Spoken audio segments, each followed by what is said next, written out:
Viewers, আপনারা দেখুন চুয়াডাঙ্গার আকাশ আজ কালো মেঘে ঢেকে গেছে। দীর্ঘ তাপদাহের পর আমাদের প্রতীক্ষার সেই বৃষ্টির দেখা মনে আজকে আমরা পাব।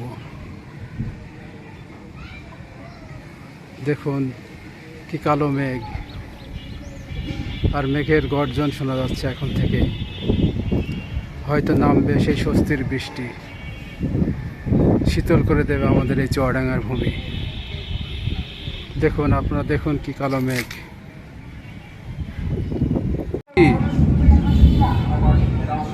দেখুন, আপনারা দেখুন